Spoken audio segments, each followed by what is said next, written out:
This video is a brief demonstration of the process involved in defining and creating a register bank using the Integre RegGen tool. The first step is to log into the site using the user ID and password you were given when you signed up to the site.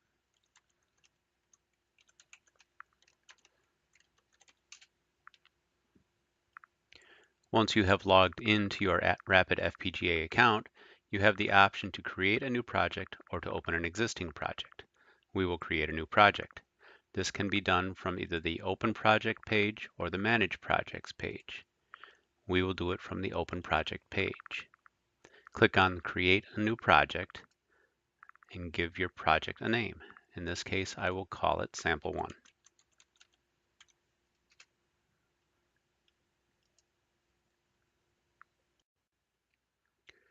I now click on the Sample 1 project I just created, and this takes me to the Register Bank Logic Generator page. This is where you create your bank of registers. Note that a project can have more than one register bank in it. This is useful if your design has multiple register banks with different properties from each other, such as different address or data bus widths. I click on the New button and give the register bank a name. In this case, I will call it Bank 0. I'm going to leave the default address length in bits and data length in bits. Submit. Note that the displayed size is the data width by the number of registers in the bank. From this page, I have the option to open a register bank or also to rename, copy, export, or delete a register bank. I will highlight the desired register bank and open it. Once I have the register bank opened, I am on the register creation and editing page. There are currently no registers in the bank, so I will start adding a few. Click on the New Register button, and the dialog opens where you can enter information about the register, such as its name and address.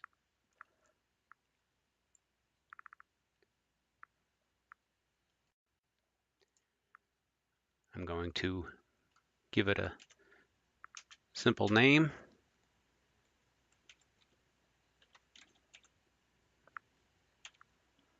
I'm going to leave the address at 0. I'm not going to choose any of the options at this point in time. Put in a brief description.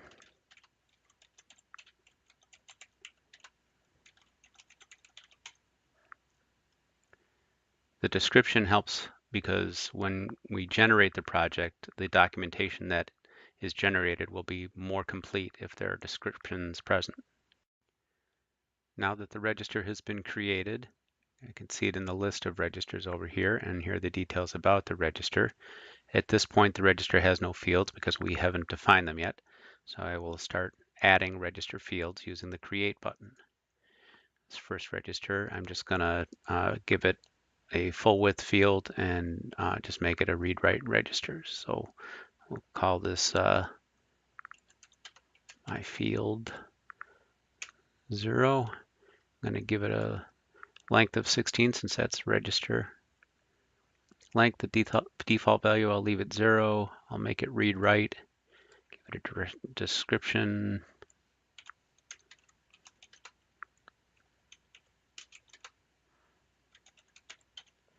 And then submit.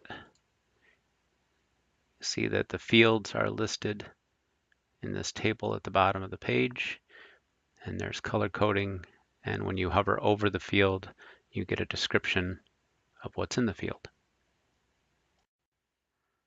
I'm now going to add another register. This time I'll just call it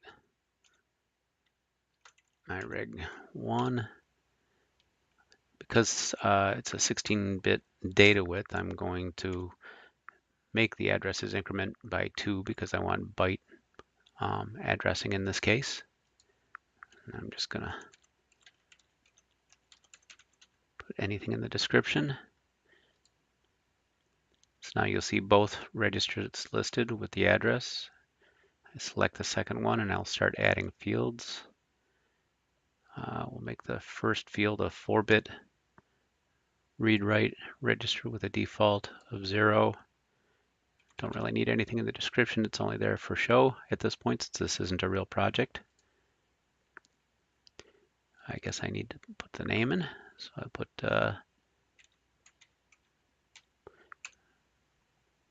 field 0. So you'll see I have a 4-bit field.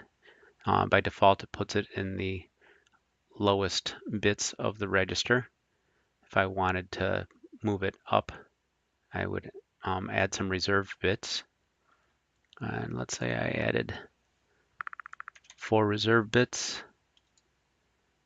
All right, it's adding them in the next higher ones, but I can simply change that by moving the initial field up in the list, and that moves it up in the register as well.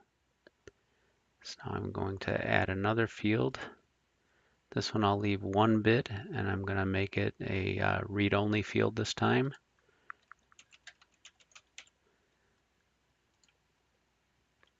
Guess I have to give it a name.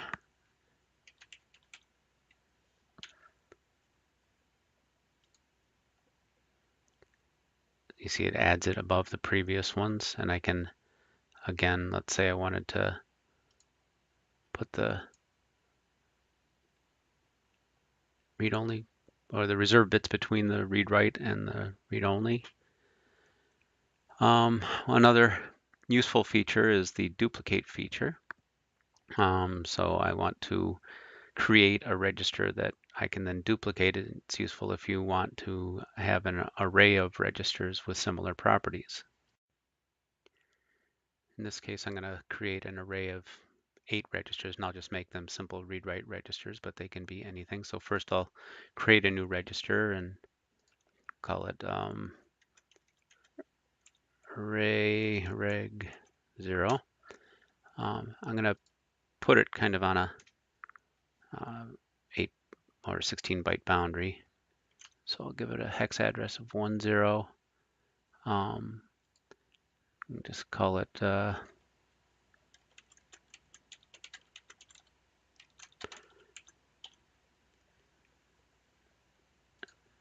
so now that that is created at address 10 with a name, I'll select it and I will click on the duplicate button.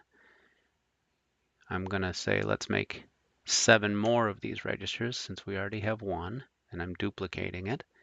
I want the addresses again to be byte addressing, so the next address will be address 12 hex, and the address offset, which is the separation between the registers, is going to be 2 bytes.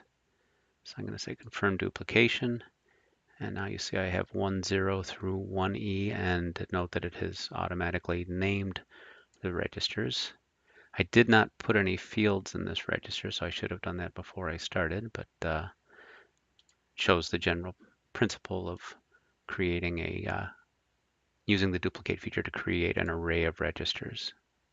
I can delete these since I don't really like them. Confirm the deletion.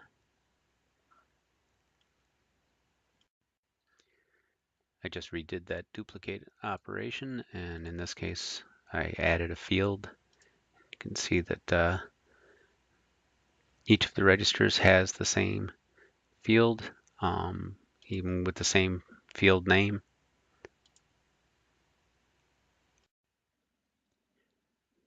Now that we have a design in place with a few registers in it, I want to go through the process of generating the output.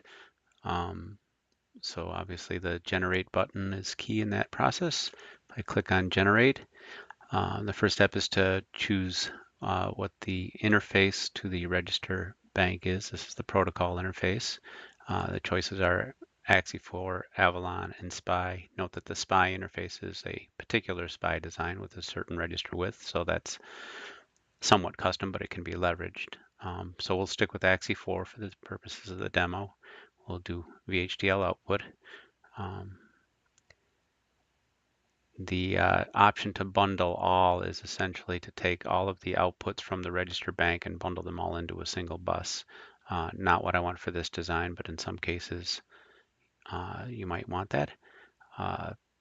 In this case, I'm in a Windows system, so I'm just going to change the line feed to character return line feed, then hit generate. So it says success, and click here to download. So I click on that button, and I will go to a particular location.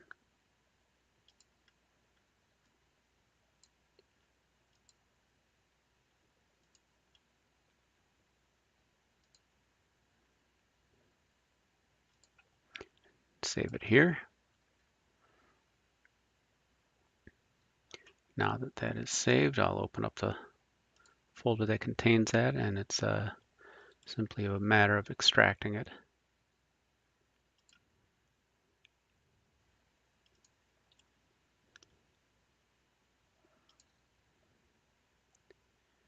And here's the folder that's created. You have documentation created, in this case, just for this sample demonstration. You'll see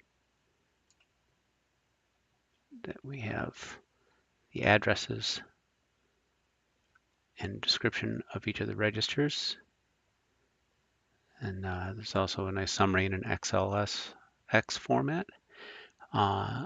There is the code for the actual registers, which I'm not going to go through, and the verification files that allow you to easily simulate the registers. Note that throughout the process, I have not had to save the design. The design is automatically saved on a secure site. So if you need to leave it and come back and make changes later, when you log into your account, everything will be there. I hope that this video was helpful in using the tool. Thank you.